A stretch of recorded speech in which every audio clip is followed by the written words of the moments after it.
대신 생명 우리 위해 죽으시고 우리 위해 죽으시고 다시 사신 생명 우리 위해 죽으시고 다시 사신 생명의 주 주님만이 소망이요 변함없는 반석이라 주님만이 온 세상을 비추시네 또 죽음에서 부활하신 우리 구주 평강에 와 주를 믿는 모든 자의 소망 되시 주님만이 소망이요 주님만이 소망이요 변함없는 반석이라 주님만이 온 세상을 비추시네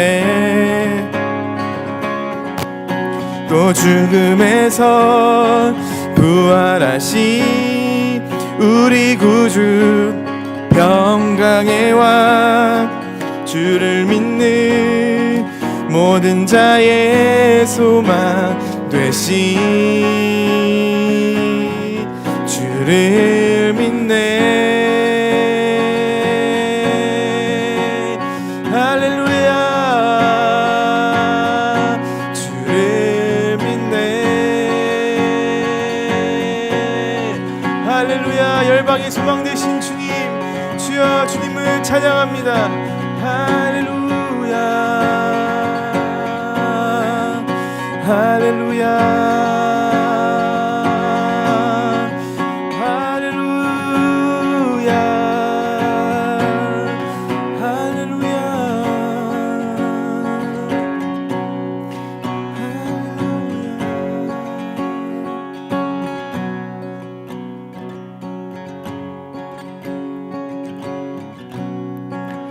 주님만이 소망이요 변함없는 반석이라 주님만이 온 세상을 비추시네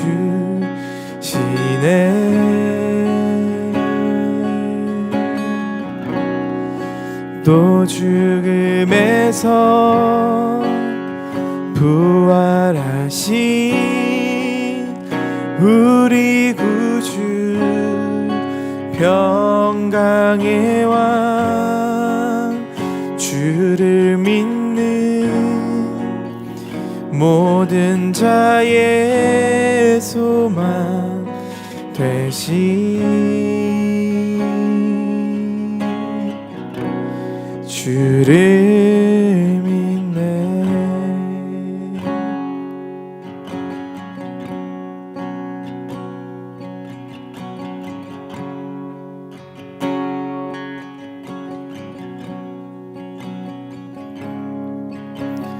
내 마음엔 주를 향한 사랑이 나의 말엔 주가 주신 진리로 나의 눈에 주의 눈물 채워주소서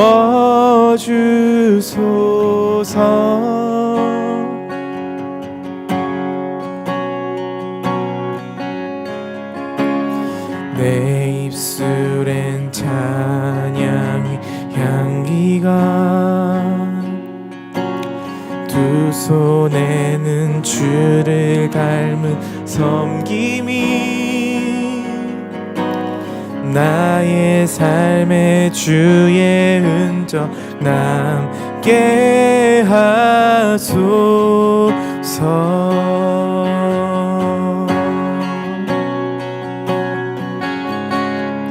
하나님의 사랑이 영원히 함께하리. 십자가의 길을 걷는 자에게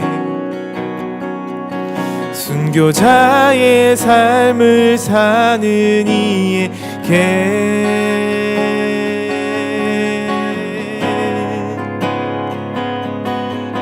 조롱하는 소리와 세상 유혹 속에도 주의 순결한 신부가 되리라. 내 생명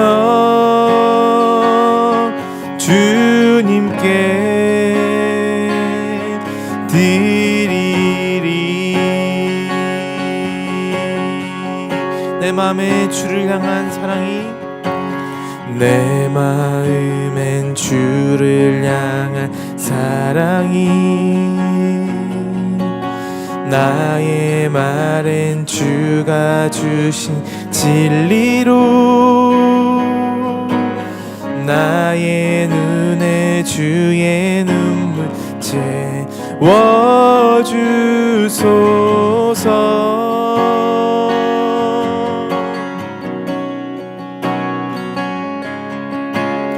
내 입술엔 찬양의 향기가, 두 손에는 주를 닮은 섬김이,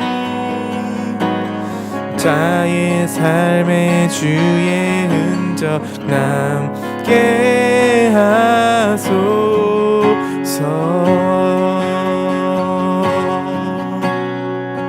하나님의 사랑이 영원히 함께하리. 십자가의 길을 걷는 자에게 순교자의 삶을 사는 이에게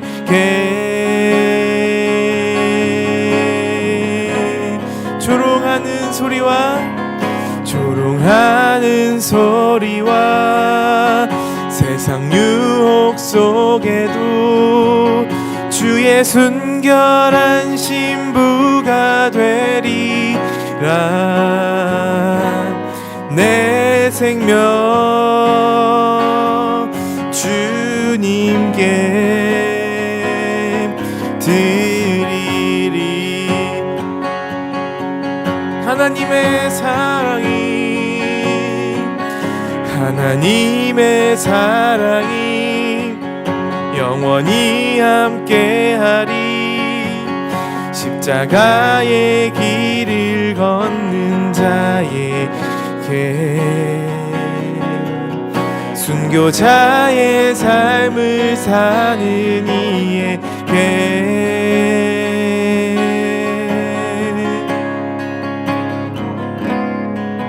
조롱하는 소리와 세상 유혹 속에도 주의 순결한 신부가 되리라.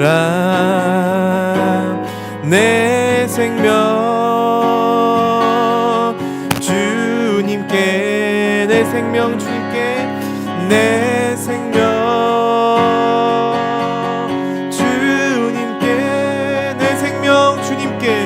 내 생명 주님께 드리리.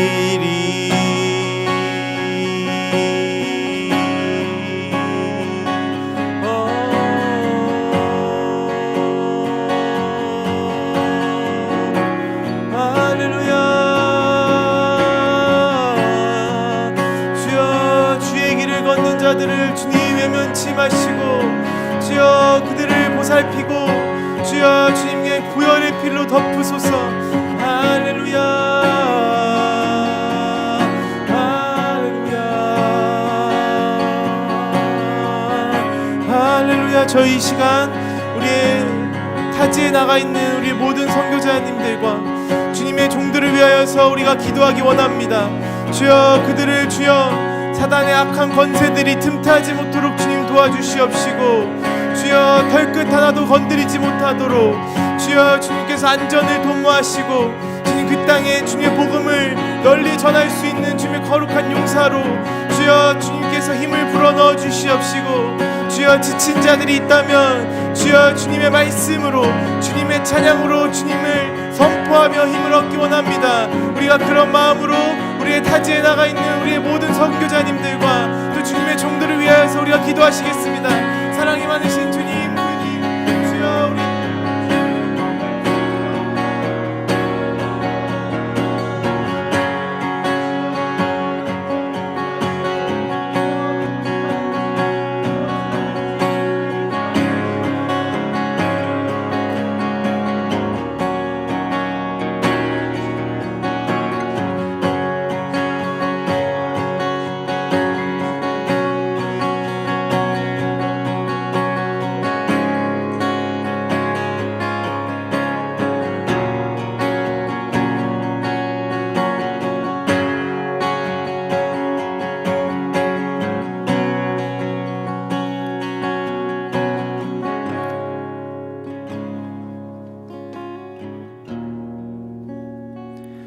주님 감사합니다. 참으로 우리들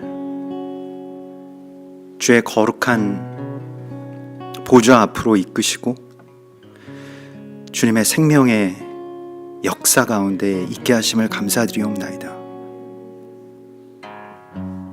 주여 우리에게 이와 같은 예배를 허락하여 주시고 또 주의 동역자들을 우리 가운데 허락하셔서 우리가 함께 주 앞에 나아가며 한 마음으로 주의 날을 바라고 이와 같이 하나가 되어 주를 예배하게 하심을 감사드리옵나이다. 주 안에서 모든 만물이 에하드의 영광을 얻을 것을 믿사오니 주여 우리를 하나 되게 하시고 새롭게 하여 주셔서 우리가 자신의 유익을 구치 아니하고 오직 서로를 위하여서 헌신하며 또 섬기며 낮아지는 주님의 승리의 삶을 살아갈 수 있도록 인도하여 주시옵소서. 주여 또한 이 땅 가운데 주님께서 다시 치유의 역사를 허락하여 주셔서 모든 교회와 성도들과 제단이 다시 새로움을 입을 수 있기를 간절히 바라오니 주여 우리에게 임하여 주시옵소서. 오늘 이 저녁에 우리가 주께 온전히 속한 자로 이곳에 있사오니 주여 우리에게 말씀하여 주시고 주님의 마음을 또 주님의 애통함과 주님의 꿈을 우리 가운데 열어주시옵소서. 주님을 기대하고 찬송합니다. 거룩하신 예수와 메시아 이름으로 감사하며 기도드리옵나이다. 아멘. 오늘 하나님께서 우리에게 주시는 말씀은 이번 주 이 바에라의 네 번째 파르샤가 되겠습니다. 창세기 19장 21절에서 21장 4절까지의 말씀입니다. 보통 수요일에는 이제 하프토라 예언서의 말씀을 나누는데요. 오늘은 이번 주에 또 토요일 날 샤밧에 우리 최영도 목사님, 미쯔호 사모님 오시기 때문에 오늘은 우리가 토라 포션 이 네 번째 파르샤를 나누도록 하겠습니다. 창세기 19장 21절에서 21장 4절까지의 말씀입니다. 창세기 19장 21절에서 21장 4절까지의 말씀입니다. 우리 약속의 말씀 같이 한 목소리로 봉독하시겠습니다. 그가 그에게 이르되 내가 이 일에도 내 소원을 들었은즉 내가 말하는 그 성읍을 멸하지 아니하리니 그리로 속히 도망하라. 내가 거기 이르기까지는 내가 아무 일도 행할 수 없노라 하였더라. 그러므로 그 성읍 이름을 소알이라 불렀더라. 롯이 소알에 들어갈 때에 해가 돋았더라. 여호와께서 하늘 곧 여호와께로부터 유황과 불을 소돔과 고모라에 비같이 내리사 그 성들과 온 들과 성에 거주하는 모든 백성과 땅에 난 것을 다 엎어 멸하셨더라. 롯의 아내는 뒤를 돌아보았으므로 소금 기둥이 되었더라. 아브라함이 그 아침에 일찍이 일어나 여호와 앞에 서 있던 곳에 이르러 소돔과 고모라와 그 온 지역을 향하여 눈을 들어 연기가 옹기가마의 연기같이 치솟음을 보았더라. 하나님이 그 지역의 성을 멸하실 때, 곧 롯이 거주하는 성을 엎으실 때에 하나님이 아브라함을 생각하사 롯을 그 엎으시는 중에서 내보내셨더라.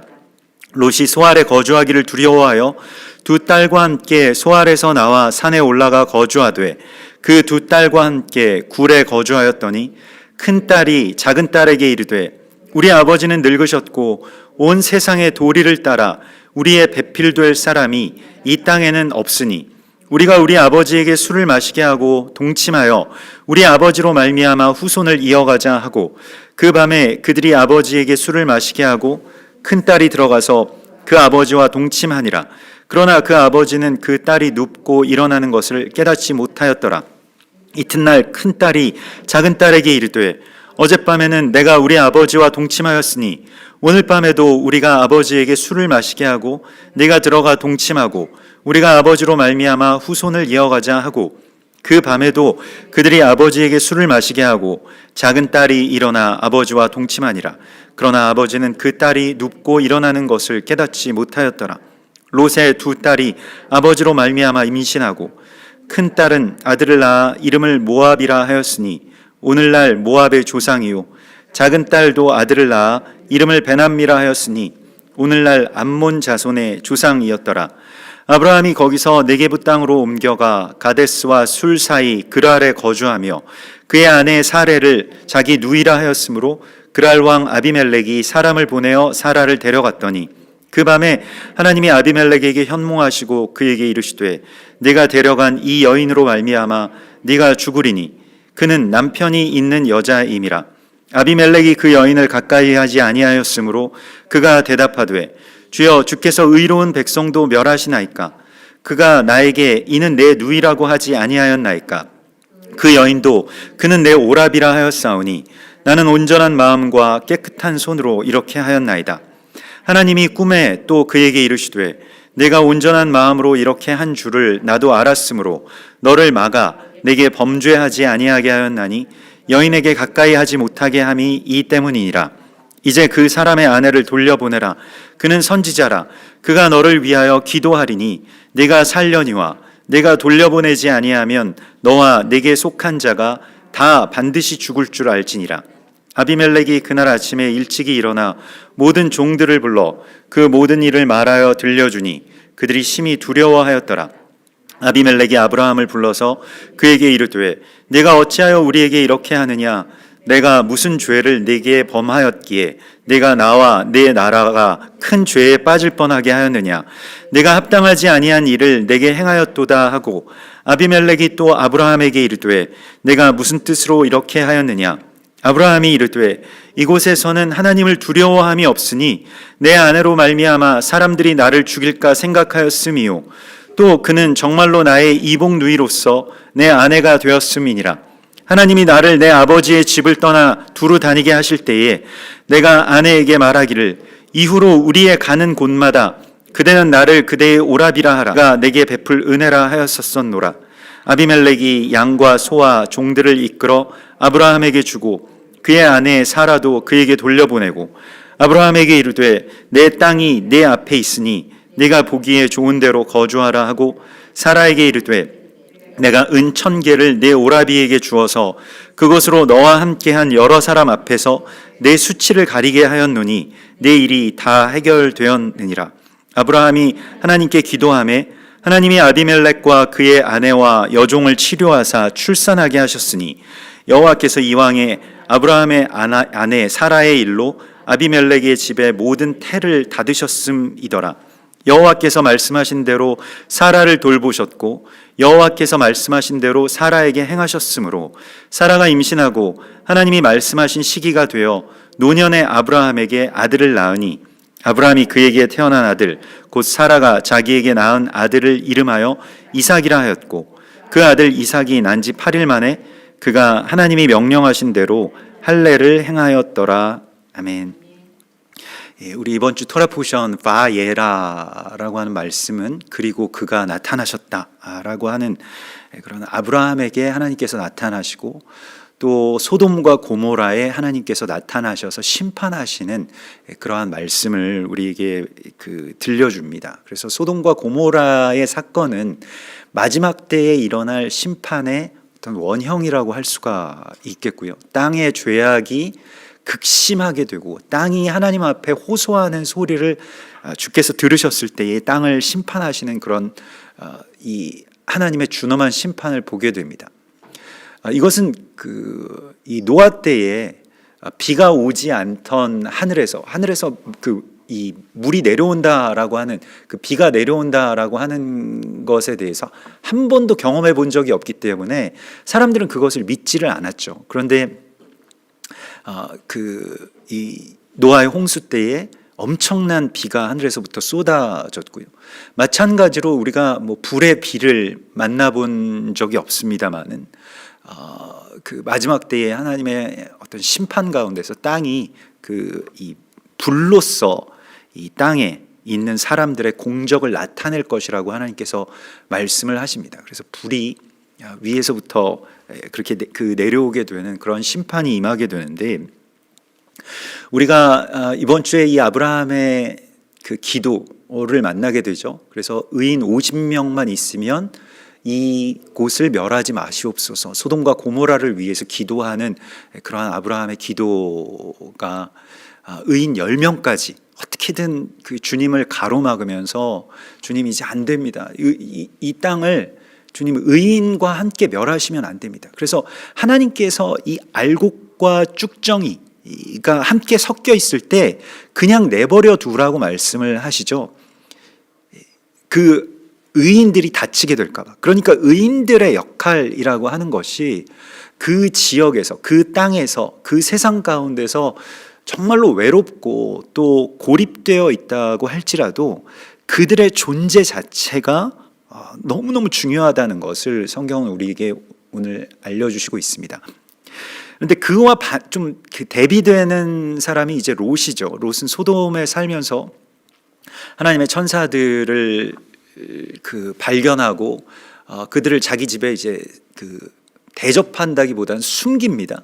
그래서 그 땅의 어떤 죄악이 얼마나 극심한지 그 하나님의 사자들을 이제 이 노소를 막론하고 와서 우리가 상관하겠다 이렇게 말하는 그런 소돔과 고모라의 정말로 아주 도덕적인 붕괴, 집단적으로 어떤 죄에 대한 수치심도 없고 또 자기 욕망을 채우는 데 있어서 아무런 어떤 꺼리낌이나 부끄러움조차도 없는, 남들도 다 그렇게 살지 않느냐, 이렇게 집단으로 공동으로 그 죄악을 범하는 이러한 소돔과 고모라의 참혹함을 우리 가운데 보여주고 있습니다. 그곳은 또한 오늘날 우리가 살아가고 있는 이 세상의 모습과도 비슷하죠. 그래서 뭐 여러분들이 이제 우리가 이렇게 그냥 거룩한 이 예배당에서 주님을 예배하고 있고 또 세상과 어느 정도 이 떨어진 곳에서 이렇게 있다 보니까 세상의 어떤 악함에 대해서 좀 체감하지 못하는 그런 면들도 많이 좀 있는 것 같습니다. 세상이 얼마나 악하고 이 악한 세상을 향해서 하나님이 바라보실 때에 얼마나 마음이 아프실까라고 하는 것을 뭐 그렇더라도 우리가 뭐 어떤 악한 곳에 일부러 찾아갈 필요는 없겠습니다만은, 그러나 이 세상을 향하신 하나님 아버지의 그 마음을 아는 것이 이제 우리에게 중요한 일입니다. 근데 오늘 롯은 소돔 사람이잖아요. 아브라함은 소돔과 고모라 사람은 아니지만은 소돔과 고모라에 간 자기의 조카 롯을 위해서 또 롯뿐만이 아니라 소돔과 고모라에 사는 많은 사람들을 위해서 하나님 앞에 호소하고 하나님의 앞을 심판을 가로막는 자로 하나님께서 그렇게 아브라함을 찾아오셨죠. 근데 롯은 도무지 소돔과 고모라를 위해서 심판을 면하게 해달라고 하는 기도를 하지 않습니다. 그냥 소돔과 고모라가 멸망하게 되었을 때 그가 취한 자세는 무엇이냐면 내가 어떻게 살 것이냐, 내가 이 두려움에서 어떻게 누가 나를 보호해 줄 것이냐, 그 자기의 어떤 생존에만 이제 급급한 그런 모습을 보게 됩니다. 그래서 오늘 21절부터 19장 21절부터 시작되는 말씀 가운데 롯의 소원이 있어요. 아브라함의 소원은 의인 10명만 있더라도 그 땅을 멸하지 마옵시옵소서 이렇게 기도했던 것입니다. 롯이 그 기도를 이어서 그 조카로서 함께 같이 기도했다면 이제 의인 10명에서 의인 1명만 있더라도 하나님 이 땅을 멸하지 마옵소서라고 그렇게 그런 소원을 하나님 앞에 구할 것 같은데 그러지 않고 내가 소알이라고 하는 성읍으로 도망하게 하옵소서 이렇게 기도합니다. 이렇게 간구를 했다라고 하는 것이죠. 마지막 때에 이 자기가 피할 성읍을 찾는 거예요. 그래서 원래는 그 여호와의 사자들이 급히 산으로 도망가야 된다. 산으로 가야 네가 산다라고 그렇게 말씀을 하였는데 이 롯이 산으로는 가고 싶지 않습니다. 도시로 가야 되겠습니다. 그래서 이제 소알로 들어간 거예요. 소알이라고 하는 것은 이게 그 히브리 말로는 이 짜르라고 해서 이 짤이라고 하는 것은 좀 그 무엇이 이렇게 좁아졌다, 작아졌다 이런 것입니다. 그래서 아주 그 상징적으로 무언가가 이렇게 그 좀 천박하게 되었다 이런 뜻이 됩니다. 그러니까 마지막 때의 어떤 종말론을 이렇게 천박하게 소화하는 것이죠. 우리가 여기에 들어가야 살 것 같다 이런 것들이요. 우리가 이제는 내가 살아도 주를 위해서 살고 죽어도 주 안에서 죽는 것이기 때문에 더 이상 우리에게 죽음이라고 하는 것은 사망의 해를 입히지 못합니다. 그냥 잠시 자다가 그 부활의 날에 우리가 다시 정말 잠에서 깬 것처럼 그렇게 일어나게 될 것임을 성경 말씀을 하고 있기 때문에요. 그런데 이 죽음을 두려워하여서 그 죽기를 두려워하여서 하나님의 길에서 떠나고 또 자기 자신만 살고자 하는 이 종말론에 대하여서 이 종말의 자세에 대하여서 하나님께서는 우리에게 좀 깊이 경계하라고 말씀을 하시고 있습니다.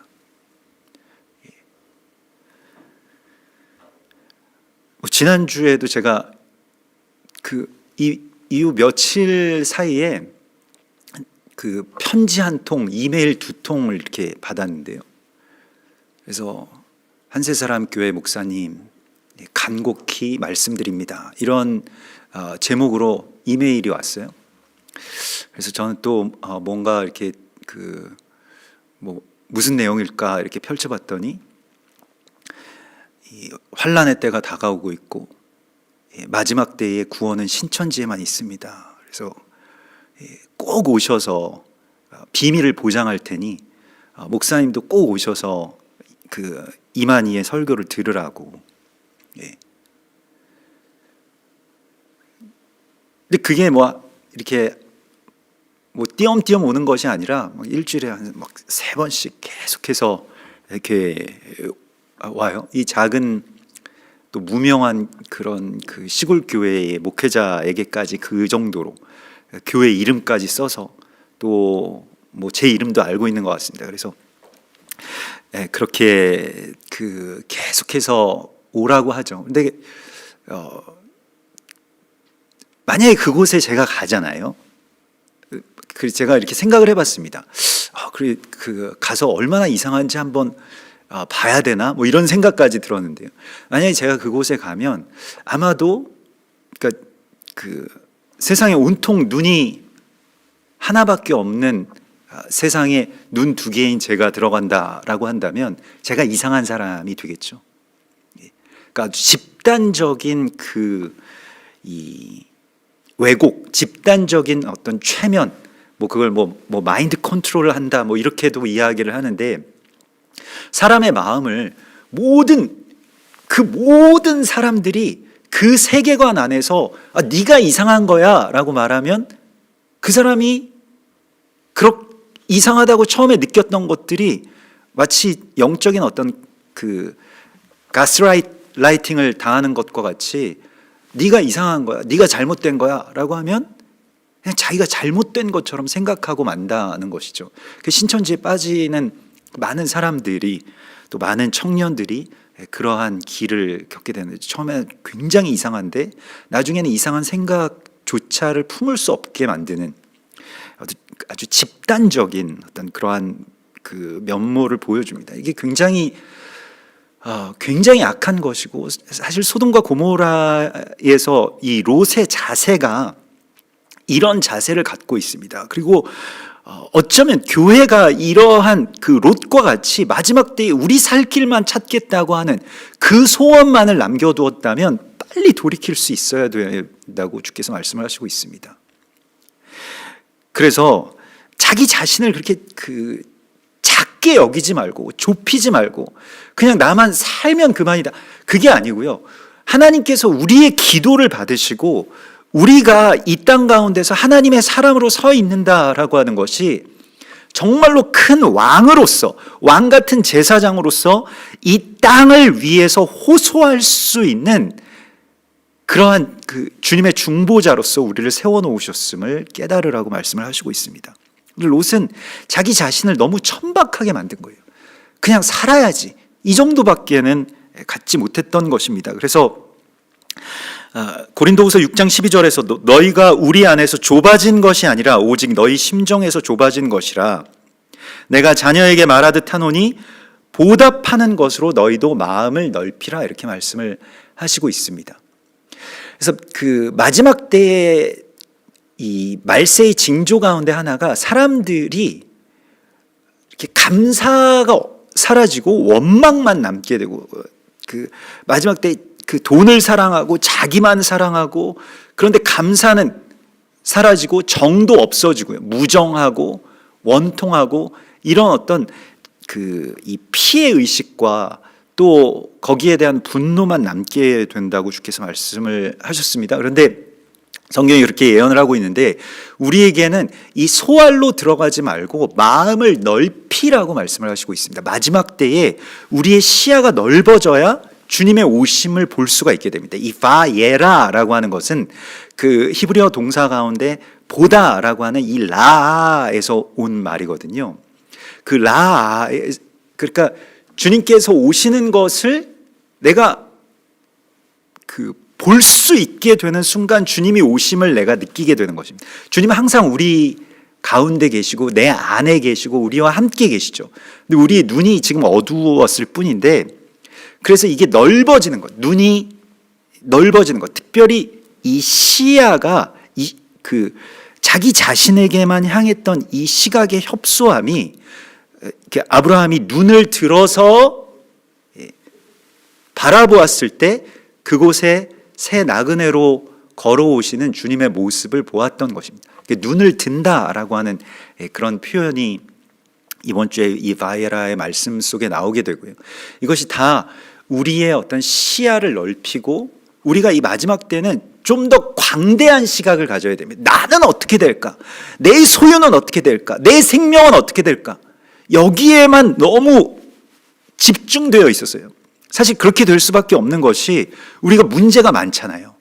그리고 부족함도 많고 또 어떤 면에서는 굉장히 두려운 어떤 그러한 일들이 우리 가운데 있기 때문에 계속해서 자기 자신에게만 골몰하는 것입니다. 그런데 시야를 넓혀서 하나님의 이 마지막 때의 이 광대한 시각, 마지막 때의 이야기 가운데 내 생존만이 중요한 것이 아니고 우리가 여기에서 내가 어떤 역할을 할 것인가, 마지막 때에 어떻게 한 사람이라도 더 살릴 것이냐라고 하는 것에 대해서 소원을 품으라고 주께서 말씀을 하시고 있습니다. 마지막 때의 소원이 내가 피할 그 조그만 성읍으로 들어가게 해주십시오, 이게 그 소원이어서는 안 된다라고 하는 것이죠. 그래서 이 히브리 랍비들은 소돔과 고모라에 대해서 이 소돔과 고모라 소돔과 고모라의 어떤 성격은 고립주의라고 그렇게 이야기를 합니다. 그래서 사람들이 아주 극도의 이기심, 그리고 서로 완전히 다 분리되어서 정말로 나 혼자 살아간다. 세상은 다 혼자고 내가 혼자서 살아가고 다 내 거고 내 걸 지켜야 되고 이런 것이죠. 그래서 이 소돔의 어떤 고립주의에 대하여서 주의하라고 하는 것을 이 토라 포션 그 주제 안에서 많은 랍비들이 가르치고 있는데요. 우리는 이제 그 성경의 말씀만을 이렇게 우리가 받고 또 그렇게 나누는 것이 우리에게 또 유익하고 또 안전합니다만은 히브리인들에게는 또 이 본문과 함께 미시나나 탈무드나 이러한 그 자기들의 어떤 전승 같은 것들이 있죠. 그것이 다 옳고 또 그것에 우리가 관심을 기울여야 될 이유는 전혀 없습니다만 우리는 이방인으로서 하나님의 말씀, 이 생명의 말씀만을 우리가 취하면 되는 것인데 그 히브리인들 같은 경우에는 그래서 이 그 소돔에 대해서 좀 더 소돔의 죄악의 그 참상의 본질이 뭐냐라고 했을 때 고립이라고 하는 한 단어로 그것을 표현을 하곤 합니다. 그래서 홀로 된다라고 하는 것이요.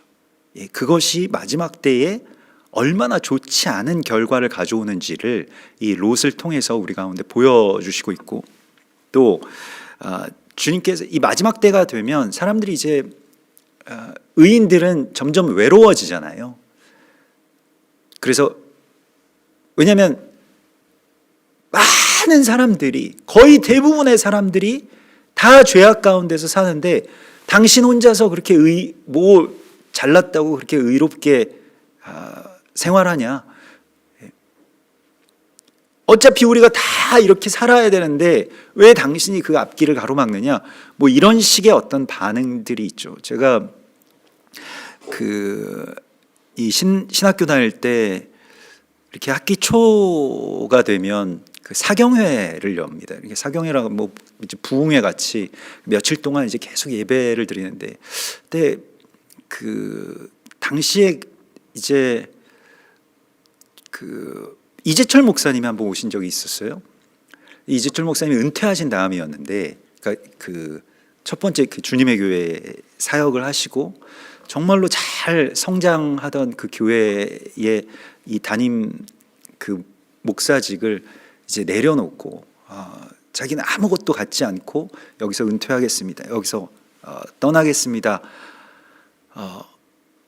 그래서 그게 이제 신학생들한테도 많이 도전이 되고, 또 정말 이런 목회의 길도 있구나, 또 이런 목회자도 있구나, 이렇게 닮고 싶은 분도 있구나. 그렇게 해서 이제 저희가 모셨는데, 근데 이제 그 마지막 날 이제 그 학생들이 그 부분에 대해서 이렇게 질문하였을 때 실은 그것 때문에 한국교회 목회자들로부터 많이 공격을 받고 너만 잘났냐 이런 얘기들을 들으면서 많이 울었노라고 그렇게 얘기하시던 목사님 그 말씀이 생각이 납니다. 그래서 그러나 외롭더라도, 그러나 나 혼자라고 할지라도 끝까지 그것을 지키는 것이 중요하고요. 또 마지막 때에는요, 이 열왕기상 19장에서도 보면 엘리야가 그냥 나 혼자 남았습니다라고 할 때에 주님께서 이렇게 말씀을 하셨죠. 열왕기상 19장 18절에 그러나 내가 이스라엘 가운데 7,000명을 남기리니 다 바알에게 무릎 꿇지 않고 다 바알에게 입맞추지 아니한 자니라. 너가 홀로 있는 것이 아니라 바알에게 무릎 꿇지 아니한 7,000명이 있다. 근데 찾지 못했을 뿐이고요, 발견하지 못했을 뿐이고요, 연합하지 않았을 뿐입니다. 그냥 고립되어 있다는 것이죠. 그래서 이 마지막 때의 의의 길은 반드시 연합이 필수입니다. 혼자서만 그냥 의로울 수가 있는 것은 아니라는 것이죠. 같이 연결되고 연합되고 서로 교통하고 서로를 돌아보아 사랑과 선행을 격려하는 것이 마지막 때에 이 모이기를 패하는 이 고립주의에 대항하는 우리들의 저항입니다. 그래서 찾아가라. 엘리야는 이렇게 생각했거든요.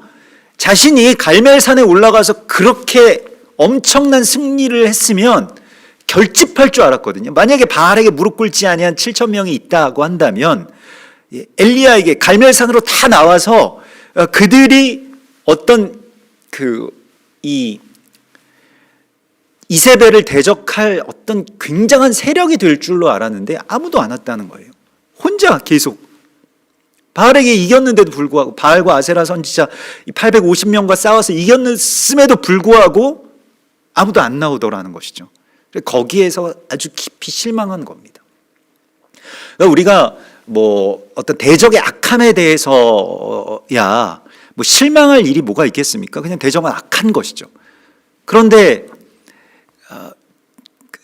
정말로 우리 서로가 서로에 대해서 그냥 이렇게 동떨어져 있고 아무도 찾아보지 않는다면, 찾아가지 않는다면 이것이 마지막 때에 정말 우리의 연약함이 됩니다. 그래서 주님께서는 계속해서 마지막 때에는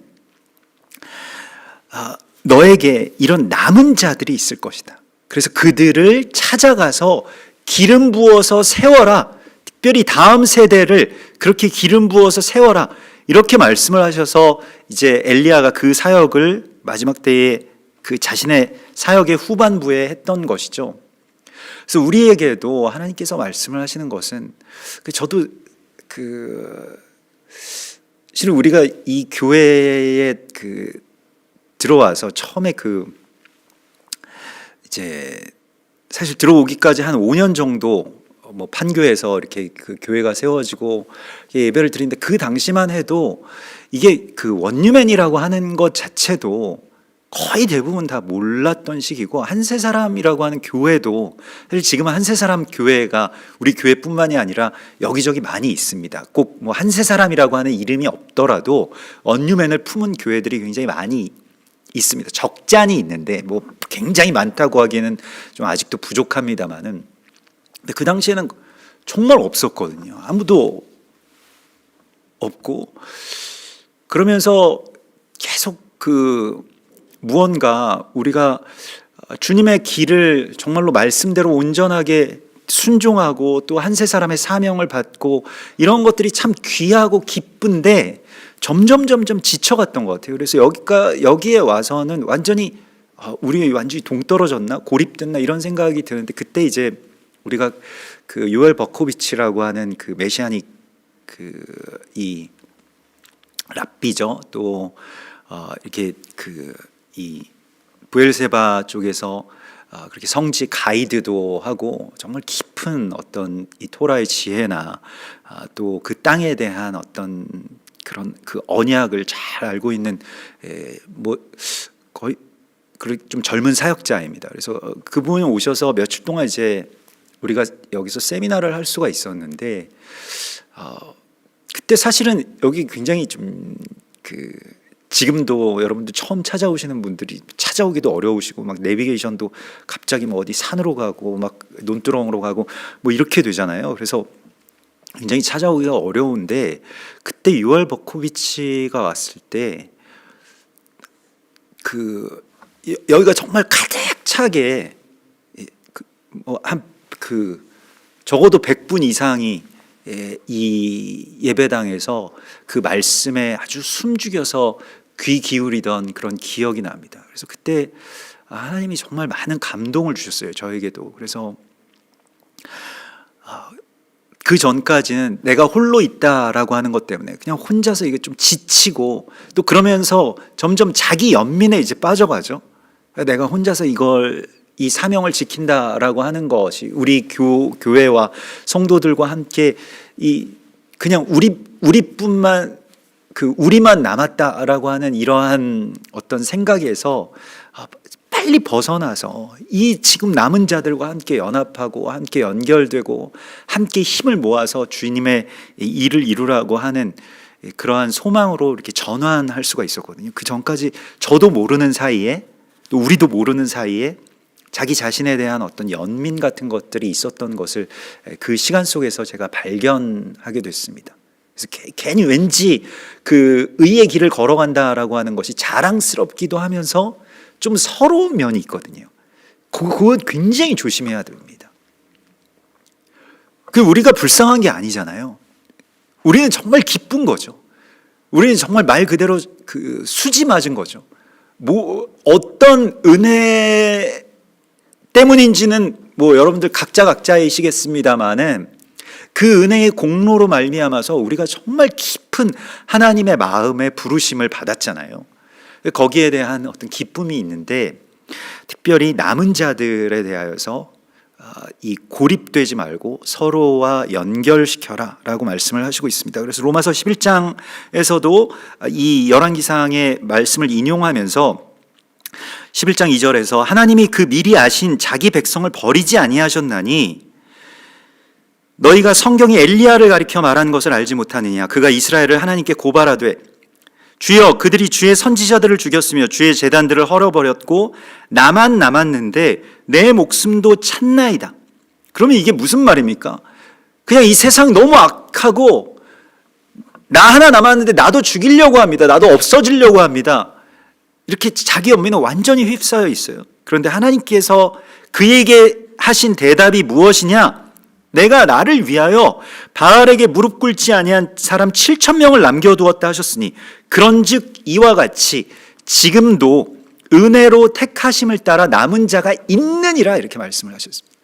우리가 찾지 못했고 우리의 눈이 열리지 않았을 뿐이라고 말씀을 하시는 것이죠. 그래서 찾아보고 열리라고 말씀을 하십니다. 그렇게 연결되라고 말씀을 하시고 있는 것이죠. 그래서 마지막 때에 우리가 이 소돔과 고모라와 같이 되지 아니하고 이 주님의 거룩한 사람들로 다시 설 수 있는 것에 대해서 주께서 우리에게 말씀을 하시고 있고요. 소돔과 고모라의 죄에 대하여서 그 성읍의 이 죄악들에 대하여서 성경에서 이 에스겔서에서 말씀하신 것이 있습니다. 이 소돔에 대해서요. 말씀하신 것이 무엇이냐면 소돔의 죄악이 무엇인가라고 했을 때에 이 소돔의 죄악은 하나님을 경외하지 않고 이 에스겔서 16장 49절에 나옵니다.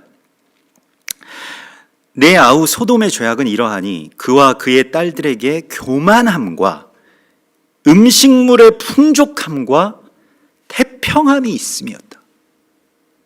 그러니까 마지막 때에 그들은 그냥 교만했고요. 우리의 어떤 재력으로는, 우리의 국력으로는, 우리의 어떤 기술로는, 우리의 문명으로는 이 마지막 때의 재앙을 피할 수 있다라고 생각했다는 것이죠.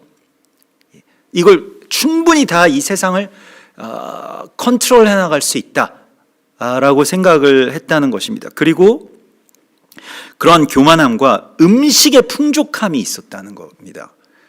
음식이 풍족하다라고 하는 것이 꼭 나쁜 것만은 아니겠는데, 그런데 음식의 풍족함이 있지만 음식의 풍족함과 태평함이 있는데 그가 가난하고 궁핍한 자를 도와주지 아니하였다라고 말씀하고 있습니다. 이게 에스겔서에서 우리 가운데 알려주시는 소돔과 고모라의 죄악입니다. 무엇이냐면 굉장히 풍요로운 세상 가운데 하나님께서 정말로 모든 사람들이 다 먹고 배부를 정도로 그 날에 일용할 양식들을 다 주셨는데 자기만 갖고 다른 사람들을 돌보지 않은 이 죄악이 소돔과 고모라의 죄목이다라고 에스겔서는 우리에게 말씀을 하시고 있습니다. 그래서 지금 이 롯도 그렇고요. 또 이 롯의 처도 그렇죠. 그래서 계속 자기가 살고 자기가 여기에서 이렇게 이 피해서 하나님의 이 약속의 어떤 말씀이 아니라 자기만 살겠다라고 하는 이런 생각 속에서 그냥 소알이라고 하는 그런 작은 성읍으로 도망하려고 하는 이 롯과 같이 되지 말고, 그래서 롯이 그 소원을 빌었지만은 나중에 보면 30절에 보면 롯이 소알에 거주하기를 또 두려워하죠. 여기도 소돔과 고모라가 멸망하는 것을 이렇게 보니까 여기도 곧 얼마 안 있어서 망하겠구나 이 생각을 하게 되었다는 것입니다. 그래서 다시 두 딸과 함께 소알에서 나와 그제서야 이제 산으로 올라가는 것이죠. 그래서 두 딸과 함께 굴에 거주하였더니 이렇게 되어 있는데, 이 산으로 도망하라라고 하는 말씀은 이 마태복음 24장에 보면 예수님께서 마지막 때의 그 종말에 대해서 말씀을 하실 때에 그때의 유대에 있는 자들은 산으로 도망할지어다 이렇게 말씀을 하십니다. 멸망에 가증한 것이 거룩한 곳에 선 것을 보거든 산으로 도망하라고 말씀을 하시는데, 그 산으로 도망간다라고 하는 것이 무엇이냐면 지붕 위에 있는 자는 집 안에 있는 물건을 가지러 내려가지 말며 밭에 있는 자는 겉옷을 가지러 뒤로 돌이키지 말지어다 이렇게 말씀을 하십니다. 그래서 계속 어떤 세상의 미련이 남아서 산으로 도망가지도 못하는 마지막 때에, 그러면 아예 거기서 피하려면 미련 없이 다 버리고 빨리 피해라. 그런데 계속 뭔가 미련이 남기 때문에 거기서 머뭇머뭇하고 피하지 못하고 결단하지 못하는 이 마지막 때의 우리들의 모습을 그대로 보여주고 있습니다. 지금 우리가 빨리 옮기는 것이, 빨리 피하는 것이 하나님의 뜻이고 하나님의 시간의 긴박함인데, 그래도 좀 뭔가를 그래도 우리가 가지고 있는 이 재산이라도 좀 지키려면 시간이 더 필요하고 여기에 더 머물러 있어야 되고, 이런 것들이 이제 산으로 도망가지 못하는 이 소알의 어떤 이 협소함임을 말씀을 하시고 있습니다. 그래서 산으로 도망가고, 다른 이 누가복음 같은 그 복음서에서는 그 평행 본문이 산으로 도망하고 다시 마을로 들어가지 말지어다 이렇게 말씀을 하시고 있거든요. 다시 자기 집에 가서 뭐 두고 온 거, 이것도 가져와야 되는데, 이런 생각 자체를 하지 말고 빨리 도망가라고 주님께서 말씀을 하시고 있습니다. 그래서 이 롯의 아내가 뒤를 돌아보고 소금 기둥이 되는 이 사건이 있고요. 유명한 이야기입니다. 그런데 그 뒤를 돌아본다라고 하는 것이 마지막 때에 이 미련을 남기고 뒤를 돌아본다라고 하는 것이 어떤 의미인가? 왜 그러면 뒤를 돌아보았을 때 롯의 아내가 소금 기둥이 되었을까요? 소금 기둥이 되었다라고 하는, 소금이 이제 우리는 이제 바다에서 나오는 바다 소금을 먹는 그러한 그 지역입니다만은, 이 히브리인들 같은 경우에는 이 바위에서 소금을 채취하죠. 암염이라고 해서 이 바위에서 소금을 깎아내서 그 소금을 가루로 만들어서 이제 녹입니다. 이걸 히브리 말로 멜라흐라고 하는데, 이거는 용해되다라고 하는 뜻입니다. 완전히 분해되고 용해되다 이런 뜻입니다. 완전히 녹는다, 이게 소금이에요. 그런데 소금이 맛을 잃는다라고 하는 것은 무엇입니까? 그냥 바위 덩어리가 같이 되어서 자기의 것을 아무것도 곧 조그만 한 톨이라도 나누지 않는 것을 말합니다. 그래서 만일 소금이 맛을 잃으면 이로써 무엇이 이것을 짜게 할 것이요, 맛을 잃으면 무엇으로 짜게 할 것이냐. 그러면서 후에는 아무 쓸데없어 다만 밖에 버려져 사람에게 밟힐 뿐이니라. 이게 롯의 처가 소금 기둥이 되었다라고 하는 것이 그것입니다. 지금 이 마지막 때가 되었을 때에 어떻게든 한 사람이라도 살려달라고 구하고, 어떻게든 주님 앞에 정말로 주님을 간청해서 우리가 정말로 우리의 자녀들이 조금이라도 회개할 기회를 달라고 주님 앞에 구하여야 되는데, 그렇게 자기 자신을 녹이고 용해하지 못하는, 그냥 나의 어떤 소유를 어떻게 지킬까, 이것에만 골몰하는 이 소금 기둥이 되지 말라고 주께서 말씀을 하십니다. 그래서 우리는 뒤로 물러가 침륜에 빠질 자가 아니요, 이게 히브리서 10장의 말씀이죠. 나의 의인은 믿음으로 말미암아 살리라. 또한 뒤로 물러가면 내 마음이 그를 기뻐하지 아니하리라 하셨느니라. 우리는 뒤로 물러가 멸망할 자가 아니요 오직 영혼을 구원함에 이르는 믿음을 가진 자니라. 이제는 더 이상 뒤를 돌아보지 말라고 말씀을 하시고 있습니다. 지금 결단하는 시간이고요.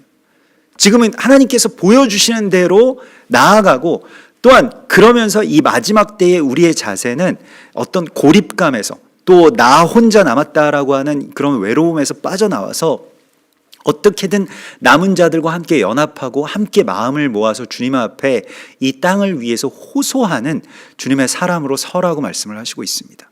이게 제사장의 사명인 것이거든요. 우리 이 뒤에 나오는 말씀이 20장의 오늘 이 토라의 이 파르샤, 그러니까 한 조각, 한 포션이 지금 이 두 이야기를 서로 묶고 있는 것을 우리가 잘 이해를 해야 됩니다. 19장의 소돔과 고모라의 심판과 아브라함이 전에 그 애굽에서 한번 그런 일이 있었잖아요. 근데 또 자기 아내 사라를 누이라고 하고 빼앗기는, 이 블레셋에서 빼앗기는 그러한 그 일이 일어나게 됩니다. 그래서 이게 지금 반복돼서 일어나는 일이고, 나중에 이제 이삭도, 아브라함의 아들인 이삭도 리브가에게 누이라고 하라, 이 블레셋에 들어와서 똑같은 그런 일이 계속 반복해서 일어나거든요. 이게 어떠한 뜻이냐면, 지금 우리가 두 가지 측면에서 볼 수가 있겠는데, 아브라함은 소돔과 고모라 사람이 아닙니다. 아브라함은 부엘세바 근처, 지금은 부엘세바 근처에 있고 전에는 헤브론에 있었던 사람이고요. 이게 그 소돔과 고모라에서 좀 많이 떨어져 있는, 저 먼 발치에서 보이기는 하지만은, 그러나 우리가 사는 어떤 거주 지역이 이 문화권과 소돔과 고모라는 완전히 다른 곳이었습니다. 그런데 아브라함이 그 소돔과 고모라의 멸망 이후에 그 멸망과 지금 동시에 일어나고 있는 일이 무엇인지를 우리에게 보여주는데요. 그냥 아브라함은 그래도 믿음의 사람이고 의로운 사람이었기 때문에 평안히 살았을까? 그렇지 않다는 것입니다. 아브라함에게도 같은 문제가 발생합니다. 이게 왜냐하면 우리가 서로가 연결되어 있기 때문에 그렇습니다. 나한테는 아무런 일이 일어나지 않는 그런 세상은 없습니다. 그러니까 누군가에게 어떤 다른 땅에, 저 북녘 땅이든 아니면 용인에서 좀 먼 어떤 지역이든 그 땅이 심판을 받게 되면 결국에는 이것이 이 나와 나의 삶과도 연결이 되어서 서로 영향을 주고받는다는 것입니다. 근데 이것을 우리가 알아야 하는 것이고요. 그래서 어떤 땅에 그 죄악으로 말미암아서 또 이 세상이 막 죄악되고 교회가 썩었다, 이런 얘기들을 얼마나 많이 그냥 쉽게 우리가 합니까? 근데 거기에 대해서 하나님께서는 우리가 거기에 대한 애통한 마음으로 책임지는 그 자를 주님께서 찾으신다라고 하는 것이죠. 그래서 아브라함은 물론 그 땅을 위해서 호소했습니다만 결국에는 지키지 못했죠. 마치 자기 아내 사라를 지키지 못하고 어떻게든 그냥 누이라고 하면서 빼앗겨 버리는 그 지경까지 가게 되는 것처럼, 땅을 잃는 롯과 또 그 땅이 잃는 것을 바라보았던 이 아브라함에게 똑같은 일들이 일어나는 것을 보게 됩니다. 그래서 우리가 교회도 마찬가지입니다만은 성도들도 서로 연결되어 있고 주님 안에서, 주의 성령 안에서 우리가 전 세계가 다 연결되어 있죠. 그래서 지금 북한에서 일어나고 있는 일, 아프간에서 일어나고 있는 일, 이스라엘에서 일어나고 있는 일, 그 모든 그런 고통들을 우리가 함께 느끼고 또 함께 그것을 위해서 기도하고 지키는 자가 되라고 주께서 말씀을 하시고 있습니다. 그래서 오늘 아브라함에게는 왜 이런 일이 일어났는가? 지금 사실 이런 일이 이게 성경의 이야기가 시간상의 배열로 이렇게 쭉 가는 것이 아니기 때문에 지금 이 창세기 20장의 사건이 그 이전 일이었는지 아니면 정말로 그 이후 일이었는지는 잘 알 수가 없습니다. 그냥 정황상으로는 19장 다음에 20장이면은 그 일 다음에 일어났겠거니 이렇게 생각을 합니다만은, 생각해 보면 이제 아브라함의 아내 사라도 100세가 가까운 노인인데 누이라고 그렇게 속일 만한 어떤 그런 상황이 아니잖아요. 그 뒤에 바로 이제 이삭을 낳게 되는 그러한 이야기가 나오게 되고요. 근데 그 묘하게 이 이야기가 이 중간에 끼어 있고 이거 연결되어 있는 것을 우리가 보게 됩니다. 그러면서 주님께서 말씀을 하시는 것은 그 블레셋 왕인 아비멜렉에게 이제 그 사람의 아내를 돌려보내라. 하나님께서 꿈에 나타나셔서 그에게 말씀을 하시죠. 그리고 그가 순종합니다. 그러면서 이제 그는 선지자라. 오늘 이 선지자라고 하는 말이 처음 등장합니다. 성경에서 이 오늘 20장 7절에서요. 선지자를 이제 그 네비임이라고 하는 네비임이라고 하는데 그것은 성령에 감동된 자를 말합니다. 영이 함께하는 자를 선지자라고 이야기를 하고요. 또 선지자를 다른 그 표현으로는 선견자, 그러니까 먼저 보고 있는 자라고 하는 그런 표현을 하죠. 근데 아브라함이 선지자이기 때문에 선지자 어떤 역할을 할 것이냐?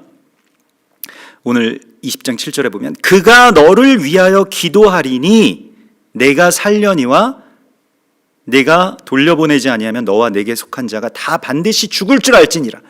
아브라함의 생존이 아브라함과 아브라함 처의 그 생존이 블레셋의 존망과 연결되어 있다는 것입니다. 블레셋이 생존하느냐 아니면 망하느냐라고 하는 것의 어떤 기로에 뭐가 있는지를 하나님께서 알려주십니다. 아브라함이 있다는 거예요. 아브라함이 너를 위해서 기도하면 네가 살고 아니면 너희는 죽는다. 이렇게 되는 것입니다. 태의 문이 닫히고 생명이 끊어지게 된다라고 말씀을 하시고 있는 것이죠. 이 연계성에 대해서 우리가 깊이 깨달아야 됩니다. 이스라엘에 어떤 일이 있는 것 우리가 잘 느껴지지 않죠. 그게 잘 공감되지 않죠. 아무리 그들이 정말 극심한 홀로코스트의 고난을 겪었다고 할지라도 그냥 좀 불쌍하다 이 정도지 그걸 내가 같이 그것을 느끼지 못합니다마는 그러나 하나님께서는 그 아브라함이 그 제사장이 그곳에서 너를 위해서 기도해야 네가 살게 된다라고 말씀을 하고 있습니다. 우리가 살기 위해서는 그냥 나만 피하면 되는 게 아니라는 거예요. 그들을 살려야 그를 살려야 이스라엘이 회복되어 우리가 마지막 때에 산다는 것입니다. 그가 너를 위해서 기도하리니. 그래서 이스라엘이 이 열방을 위해서 기도하는 것이 그렇게 중요한 것입니다. 그래서 항상 우리가 그것에 대해서 소망을 품고 또 그것에 대해서 그 이방인들로서는 계속해서 그것을 좀 격려하고 후원하고 지원해야 될 사명이 우리 가운데 있는 것이죠. 그래서 유대인들이 그냥 자기들의 어떤 생존에만 그 급급하는 어떤 그러한 모습이 아니라 자국의 안보, 자신의 생존 뭐 이런 것들 물론 그거 중요합니다만 남들이 안 지켜주기 때문에 유대인들이 거기에 대해서 굉장히 집중합니다만은 그러나 적어도 그리스도 예수 안에 있는 많은 유대인들이 우리를 위해서 기도하고 있고요. 우리가 그 이스라엘에 가보면 우리보다 더 이 북한이나 아니면 그 핵 문제에 대해서 더 심각하게 생각하고 항상 그 기도한다고 그렇게 이야기를 하는 유대인들을 많이 만나게 됩니다. 그래서 그들이 그가 너를 위해서 기도할 것인즉 내가 살 것이라 라고 하는 말씀이 나중에도 이 레위기서에 보면 제사장과 백성들의 죄가 서로 연동되잖아요. 그러니까 백성들이 율법 중 하나라도 그릇 범하여 이 백성의 허물이 있으면 제사장이 그 백성들을 위해서 올라가고 또 제사장이 범죄하여 백성의 허물이 되었으면 이렇게 되어 있거든요. 제사장이 범죄했는데 백성들은 우리는 괜찮지 않아 내가 범죄한 게 아니지 않느냐 이렇게 이야기를 할 수가 없다는 것입니다. 제사장의 범죄 어쩌면 뭐 교회나 뭐 목회자들이나 뭐 누군가의 어떤 그러한 그 죄악 이것에 대하여서 우리가 내가 상관이 없기 때문에 그냥 마음 편하게 살아갈 수 있는 것이 아니라는 것입니다. 나만 의롭게 그냥 여기에 머물러 있는 것은 있을 수 없는 일이라는 것입니다. 같이 연결되어 있다는 거예요.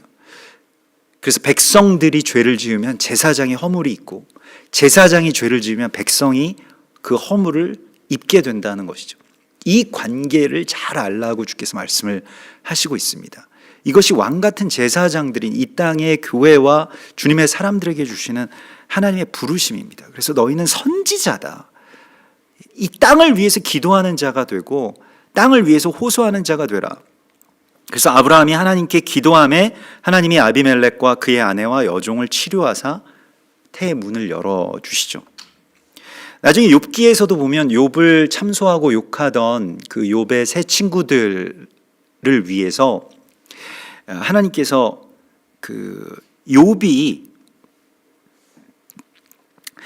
너희를 위하여 기도할 것인즉 내가 기쁘게 그를 받으리니 너희가 우매한 만큼 너희에게 갚지 아니하리라. 그래서 너희는 급히 순양 7을 가지고 내 종 요셉에게 가서 함께 번제를 드리라 이렇게 말씀을 하시죠. 그래서 욥이 제사장으로서 기도할 때에 주님께서 그 친구들을 용서해 주시는 그런 장면을 우리가 보게 됩니다. 우리가 작년에도 이 말씀을 붙들고 많이 기도했는데 역대하 7장 14절의 말씀이죠.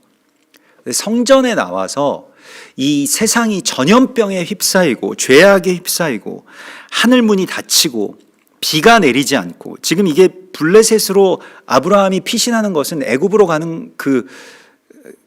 가기 전에 블레셋으로 먼저 가거든요. 그러니까 가뭄이 들면 아래쪽으로 내려가고 아래쪽에 그나마 곡식이 있는 곳은 블레셋이기 때문에 나중에 보면 그 생존을 위해서 어쩔 수 없이 블레셋에 가서 이런 수치를 당하는 그러한 이 다윗의 모습도 보게 됩니다. 그래서 다윗이 아비멜렉은 이제 블레셋 왕의 이름이지, 계속 블레셋 왕을 지칭하는. 그래서 아비멜렉 앞에서 미친 척하다가 쫓겨난 후에 지은 시, 시편 34편의 말씀이죠. 근데 그렇게 우리가 이 땅 가운데서 수모를 당하고 또 무엇을 강탈당하고 빼앗기고 피해를 보고 또 세상의 죄악이 관영함을 우리 눈으로 볼 때에 우리의 자세는 무엇이냐면 저 사람들이 저렇게 악하고 나만 홀로 남았습니다. 이렇게 살지 말고 그 죄를 위해서, 그 죄악된 세상을 위해서 내가 정말로 십자가를 짊어지고 주님 앞에 산 제물이 되어서 나아가 제사를 드리는 그러한 마지막 남은 한 사람이 되라고 주께서 말씀을 하시고 있습니다. 이것이 남은 의인의 몫입니다. 우리의 사명인 것이고요. 세상이 많이 악하죠.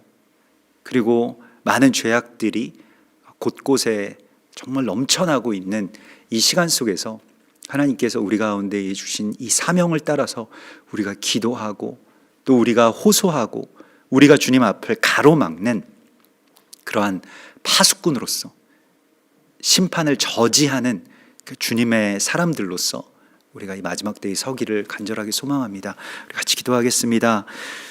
주님 감사합니다. 우리들 이 마지막 때에 정말로 우리의 생존만이 아닌 하나님의 거룩한 부르심 가운데 온전하게 나아갈 수 있도록 인도하여 주시고 우리가 우리의 사명을 온전히 깨달아 알아 주님의 나를 위하여서 또 주님의 뜻을 향하여서 감사하며 또 마지막 때를 살아갈 수 있는